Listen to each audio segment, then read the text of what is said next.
code numbers where they were giving them out like candy. And even though you may have had, for instance, Sergeant Roy Benvenides, the Medal of Honor winner from Vietnam, was stabbed in the back with one of these code numbers. And it didn't make any difference if you had medals on your chest or an honorable discharge or you served your country good, you were given one of these code numbers. And as later we get into discussion, those watching will understand and learn why we were given these numbers to blacklist us from jobs, bank loans, life insurance, and benefits, that it was being used to rip off massive amounts of money never before seen in our nation of a bunch of thieves stealing billions. Dr. Lee Warren. Well, I wanted to say... You're a Vietnam vet. I'm a Vietnam vet. I want to back this up some. I was in the Navy. Now, when you speak of this code, SPN number, so then if you got an honorable discharge, which most employees would ask, then there was something that was, this code was above that would affect that honorable discharge. Am I right? That's correct, and an employer didn't even care about the word honorable. They have gave testimony, or we have it documented, that all they wanted to see was this code number. That's it, because that is considered to be the reason for discharge. So if you went in and had an honorable discharge and they saw all these medals and you were proud of your service to your country, they didn't give a hoot. They just looked at that number. That's what they wanted to see. Wait a minute. We got to back up here. Now, if you got an honorable discharge, then that, according to laws of Congress, there were certain benefits that was given to veterans. Say the GI Bill or et cetera. So you saying then, how does that code affect those benefits, if at all? This particular code number that we're talking about, the SPIN code, if you have an honorable discharge, yes, you're entitled to veterans benefits. The college benefits and college benefits and hospital. Mortgage and all of that, right, and the veterans at hospital and stuff. Right, and an under honorable discharge for the same thing, that you would be entitled to everything. However, okay, then this is beyond that. Beyond that, but in the civilian sector, these code numbers were used to give you employment or life insurance, and you can't have a bank loan without life insurance. So veterans were blacklisted from those things. But when you got to the Veterans Administration and you went in to have medical treatment done, and you had one of these bad code numbers, you went down to the bottom of the list, or you were given and told, we'll come back in a year. It'll take a year to set up an appointment for you. So you were delayed, and during that time, just this past week, a new study done by the Veterans Administration said that it takes about 30 days for a veteran just to get to see a doctor, and then up to a year for him to see the specialist. 20% die before they even get to see the specialist. That's 2 out of 10 die before they can even get to see a specialist. So something is very wrong, but what we discovered with these codes through this litigation and years of legal research is that they're doing something with these code numbers, and Fred will lead us there in a few moments so the veterans and people who are watching the show can understand how this simple little thing, and it seems quite simple, that they were able to do this. I would like for the listeners to get some visuals here so they can appreciate what's really going on. This is not an old problem. This is going on today. That's correct. It's systemic fraud. It's going on today. There are people, and the magnitude of the amount of this could be on upwards of 400 to 500 million a month. A month. A month. Going on for 40 plus 50 years. The documentation on this is so incredible. I have in front of me here letters. Goodyear Tire and Rubber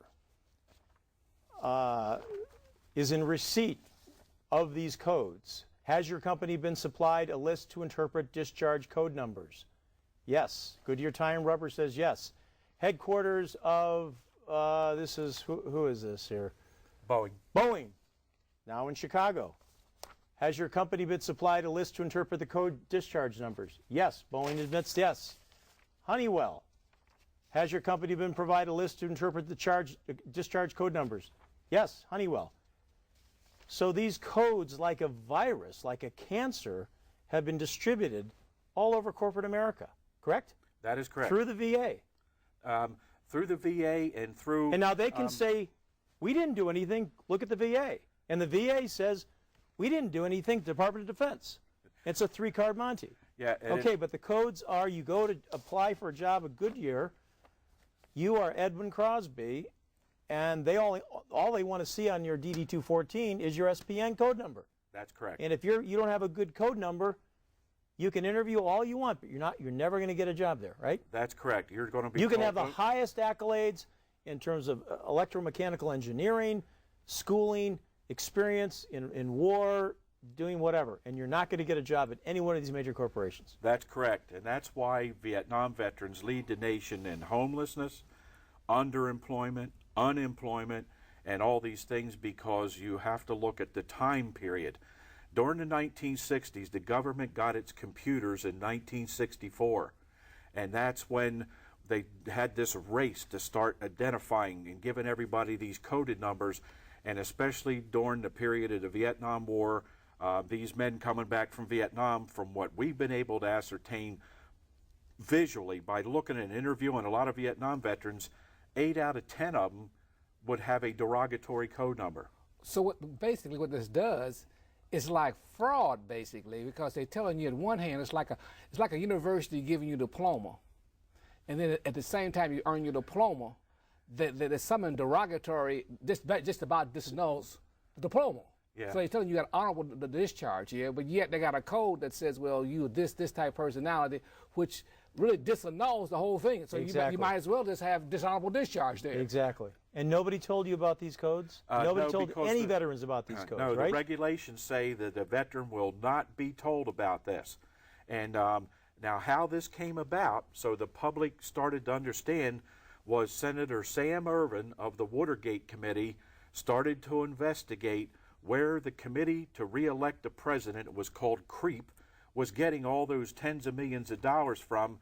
That's how these code numbers popped up. And During that investigation of Watergate. During that investigation of Watergate, and they didn't understand what they had. Nobody bothered to look, but there was great discussion in congressional 72, records. 73, 74. 73, 74, 75 is Okay. when you see congressional records from that period, from the Senate and the House, discussing this issue, and that they were satisfied when DOD testified before Congress and said, hey, we'll stop it. We'll stop the SPN code system. Well, what they did, they were already going to rename it SPD, Separation Program Designator, so they more or less perjured themselves before Congress by just changing the name, which I give as example is a judge says to a Chevrolet dealer, I'm giving you tomorrow to get rid of all them Chevrolets. And when the judge comes back, he goes, well, these are the same cars that were here yesterday. And they go, oh, no, they're not. Look, we took that Chevy logo off and we stuck a Buick logo on there. They're now Buicks. But to you and me and the doctor over here, it's the same car. That black car that was there yesterday never moved, and it says Body by Fisher on it and everything else. It's the same one. So what they did is they thought it was a joke, a legalese trick. Okay, now let's get into the real meat and potatoes here. Why are they doing this? Describe systematically what would happen when you as a veteran would go to apply for your benefits and be declined. You would have a veteran claim number, right? They would decline you, but they would look at your code and they would insert a bogus name with your claim number, correct? And the money would flow to this bogus name. That's correct. Every veteran knows what their VA claim number is. When you go to the VA hospital or even file for service-connected benefits, you can be asked for that number.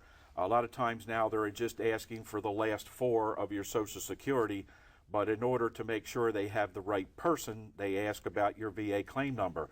And what they did, the computer logic of the VA's computer systems is looking for this code number.